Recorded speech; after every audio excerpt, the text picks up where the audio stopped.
أعوذ بالله من الشيطان الرجيم بسم الله الرحمن الرحيم وصلي وسلم وبارك على سيدنا ومولانا محمد وعلى آله وأصحابه والحمد لله رب العالمين ربنا زدنا علما وعملا وأدبا وفهما السلام عليكم ورحمة الله.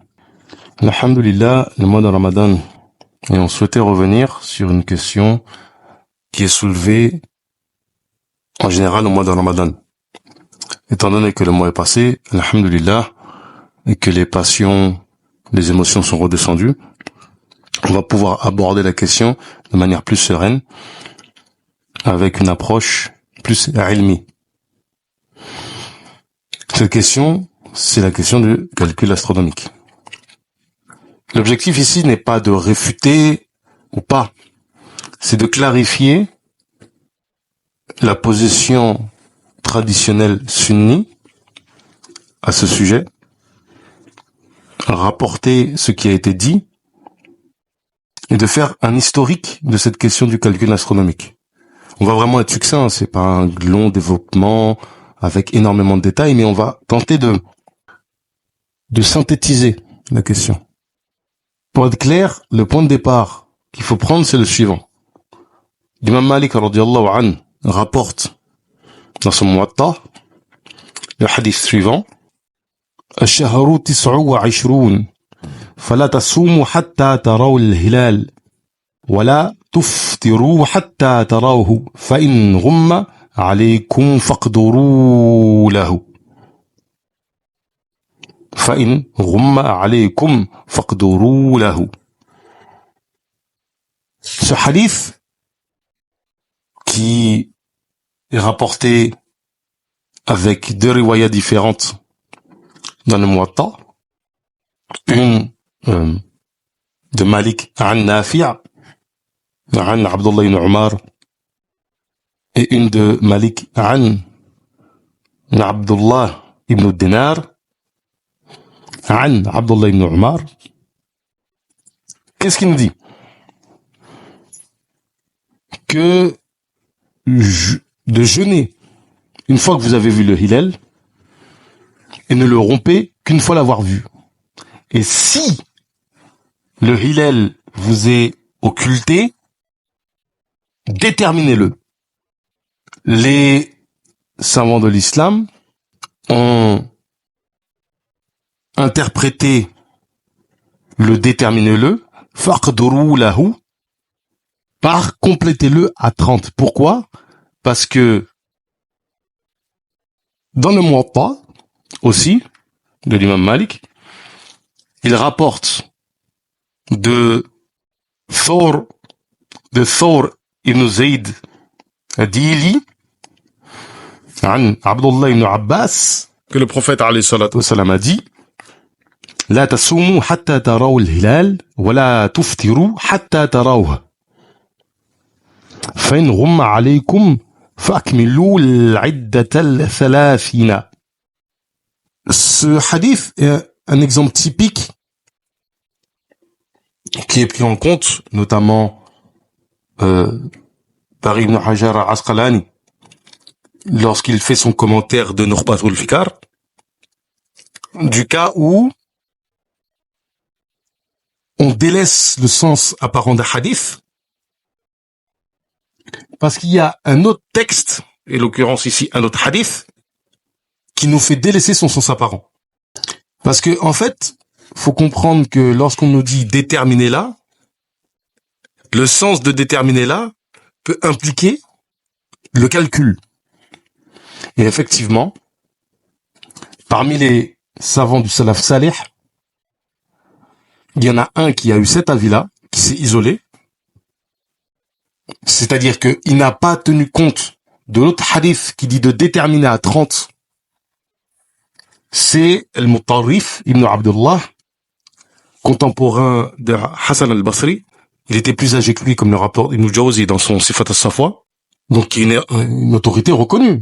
Il y a pas de doute dessus. C'est un tabi'in, faut bien comprendre. C'est pour ça que quand les gens disent oui, avant les Arabes ne savaient pas, ça pose un problème de dire ça, parce que l'avis le plus ancien sur le calcul date des tabi'in, de la deuxième génération des Salaf Salih. Et de la plus haute des tabaqat en plus. La tabaqa de Hassan al-Basri. Donc c'est vraiment vous savez, en fait, dans chaque génération, tabi'in, atba' tabi'in, dans les tabi'in, il y a plusieurs tabaqat, il y a plusieurs générations. Et dans la génération d'atba' tabi'in, il y a aussi plusieurs générations. Si vous lisez Sifat as-Safwa d'Ibn Jawzi, vous verrez que on vous parle des tabi'in, première génération de tabi'in, deuxième génération de tabi'in, etc. On rapporte aussi que Ibn Qutaybah, muhaddithin, était aussi de cet avis. Alors, il faut clarifier une chose, même deux choses. La première, c'est que le hadith établit que la vision du hilal est l'élément déterminant pour établir l'entrée du mois. Dans Ramadan, mais en fait des mois en général. C'est-à-dire que c'est la vision du croissant qui établit le début du mois, légalement. Ce n'est pas à proprement parler la nouvelle lune. C'est le fait d'avoir vu la nouvelle lune. Cet élément-là est important. Pourquoi? Parce que souvent les gens posent la question, oui, mais pour les horaires de prière, on prend en compte le calcul. Il faut comprendre que les hadiths qui traitent des horaires de prière ne demandent pas de voir le soleil, mais de savoir à quel moment le soleil est dans telle ou telle position dans le ciel pour connaître les horaires de prière. Donc en fait, c'est les mouvements du soleil en eux-mêmes qui déterminent l'entrée du temps. Là où, comme on vient de le dire, pour le mois, c'est la vision de la lune. Donc en fait, la législation n'établit pas d'analogie entre le soleil et la lune pour la détermination du temps. L'un, c'est le mouvement lui-même du soleil. D'ailleurs, il est régulier, contrairement à la lune, et il revient tous les jours. Là où, pour la lune, c'est la vision de la nouvelle lune. Et d'ailleurs, même que ça soit le calcul astronomique ou le fait de regarder la lune, dans tous les cas, c'est la possibilité de la vision du hilal qui est prise en compte pour déterminer de l'entrée du mois, et non pas la nouvelle lune. Parce que la nouvelle lune, c'est une notion différente. Certes, c'est lié avec la vision de la nouvelle lune, mais elle est différente. Et donc, il est assez ironique de faire remarquer que les partisans du calcul astronomique font la remarque aux partisans de la vision qu'ils sont littéralistes. Or, bien au contraire, ils ne sont pas littéralistes. Parce que, justement, ils ne prennent pas en compte le sens apparent du hadith faqduru lahu. Ils l'interprètent en prenant en compte notre hadith qui dit de déterminer jusqu'à 30. Fakmilu al-iddata thalathina. Alors, petit détail important évidemment, l'avis de Mutarif, donc le plus vieil avis sur le calcul astronomique, établit que la nuit du doute, c'est-à-dire celle qui est couverte de telle manière qu'on ne sait pas si la lune est apparue ou pas, on ne l'a pas vue donc, à cause des conditions atmosphériques, non pas que le ciel est clair et qu'on ne l'a pas vu, là c'est clair, on complète à 30, mais plutôt que le ciel est couvert, on ne la voit pas, du moins le ciel est couvert, on ne sait pas si elle est apparue ou pas, là on déterminera à partir du calcul.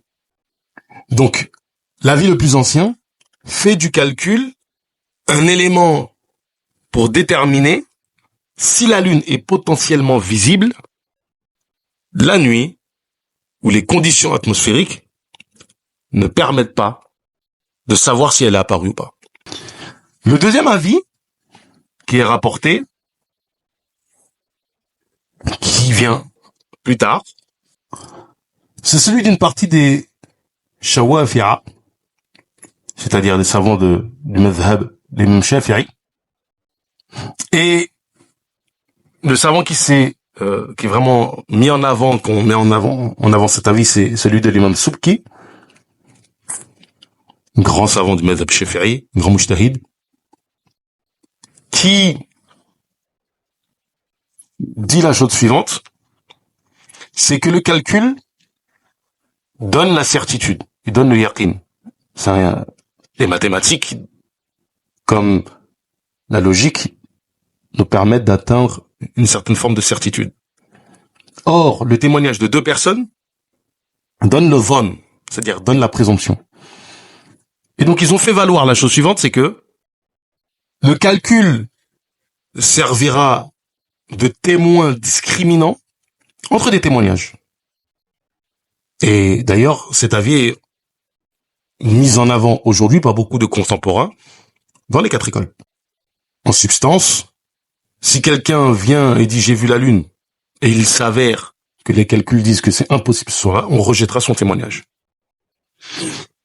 Il est à noter que dans le madhhab de l'imam Malik, on a une chose qui ressemble dans l'idée à cela, c'est que si 2 témoins rapportent avoir vu la lune, dans la mesure où leur témoignage donne le von et non pas le yaqin, à la fin du mois de Ramadan, la nuit du 29, on regardera.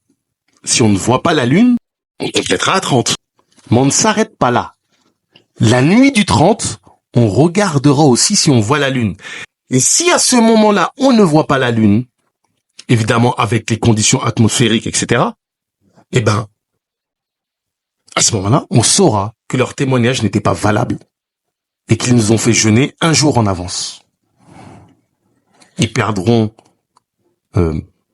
leur adala, donc leur probité, leur capacité à témoigner. Donc l'idée que le témoignage de 2 ne suffise pas pour établir la certitude, même pour les partisans de la vision, est une chose qui est claire, évidente et prise en considération. D'ailleurs, c'est intéressant de vous faire remarquer que dans le mazhab de l'imam Abu Hanifa, c'est le juge qui, à un moment donné, au vu d'un certain nombre de témoignages, dira « Là, on est sûr que le mois est rentré, donc on le déclare. » Le juge ou le dirigeant, évidemment. Donc, le deuxième avis en question ici, si vous remarquez bien, le calcul sert d'élément discriminant pour valider ou invalider un témoignage. Maintenant, on en vient à notre époque plus contemporaine, et là, à notre connaissance, il n'y a pas de partisans du calcul qui nient le fait que cet avis soit nouveau. Ils mettent en avant l'idée qu'ils peuvent développer un nouvel avis sur la base des nouvelles technologies. Alors, la problématique, comme on l'a présenté, c'est que, en réalité, l'avis du calcul est ancien. L'utilisation du calcul est prise en considération depuis les premiers temps de l'islam. Ça affaiblit leur argumentation. Ça ne permet pas de la rejeter, mais ça affaiblit leur argumentation. Ce que font les partisans du calcul aujourd'hui, c'est, sur la base du calcul, déterminer des mois à l'avance l'entrée du mois de Ramadan. Et, pour le coup, c'est ça qui est nouveau. C'est-à-dire que, qu'est-ce qui est nouveau dans l'utilisation du calcul aujourd'hui? C'est de faire du calcul l'élément probant premier pour déterminer de l'entrée du mois. Ce qui n'existait pas avant. C'est pas l'avis d'Al-Mutarif. C'est pas l'avis des Subki et des Shawafira qui l'ont suivi. Pour Al-Mutarif, comme on a dit, le calcul est un témoin qui vient une fois qu'on a observé et qu'on a constaté que les conditions atmosphériques ne permettaient pas de voir ou de ne pas voir la lune, et donc elle était en pleine nuit du doute. D'ailleurs, nuit du doute, selon la définition du madhhab de l'imam Malik, selon toute apparence.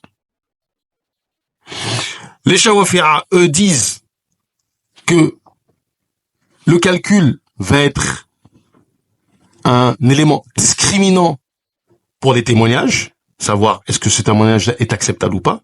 Mais là, on a fait du calcul l'élément premier et probant pour déterminer l'entrée du mois. Mais toujours en tenant compte de la vision Parce qu'ils vont se baser sur la possibilité de la vision du fait du degré d'apparition de la Lune. Grosso modo, on peut l'observer à partir de 1, 2, 3%. Et donc, en fait, c'est ça qui est nouveau dans cet avis-là. Mais notez que la vision reste, quoi qu'il advienne, même dans le cas des partisans du calcul contemporain, que la vision est l'élément légal sur lequel on établit le début du mois. Parce que je répète, même si on fait du calcul le premier élément probant de l'entrée du mois, le calcul ne se base pas sur le fait que la nouvelle lune est rentrée, mais bien sur le fait que la nouvelle lune est potentiellement visible. Alhamdulillah, on espère que cela a pu éclairer les gens sur la compréhension de cet avis, même de ces trois avis en réalité. Une dernière chose qu'il faut faire remarquer, c'est que souvent on fait valoir que le calcul pourrait faire disparaître les divergences. Or, l'un des intérêts de cette synthèse, c'est de présenter que l'avis contemporain sur le calcul est un nouvel avis en fait, tout simplement. Il rajoute une divergence. Il ne peut pas en fait faire disparaître les divergences pour la simple et bonne raison que, à l'image des autres ijtihad sur la question, il apporte une conclusion, un ijtihad tout simplement, et non autre chose. Parce que là on parle du calcul, mais on n'a pas soulevé la problématique de prendre en compte ce qu'on appelle les mentalières, les différentes régions du monde. Est-ce que c'est une vision globale ou est-ce que c'est une vision locale? Pour faire simple, à noter que les Shafi'a qui ont fait valoir la vue sur le calcul, dans le mazhab Shafi'a à la base, on est sur l'avis de la vision locale. On voit bien que il n'y a pas de lien entre calcul et aplanir les divergences. Et il y a même divergence sur l'obligation de suivre ou pas le gouverneur lorsqu'il déclare l'entrée du mois. Parce qu'en fait, il y a divergence sur la chose suivante, c'est est-ce que le décret du gouverneur concerne aussi les adorations? Et ça, c'est quelque chose qu'on a évoqué très rapidement à la fin du mois de Ramadan, lorsqu'on a essayé de synthétiser au sujet de comment faire lorsqu'on diverge en fait avec le dirigeant.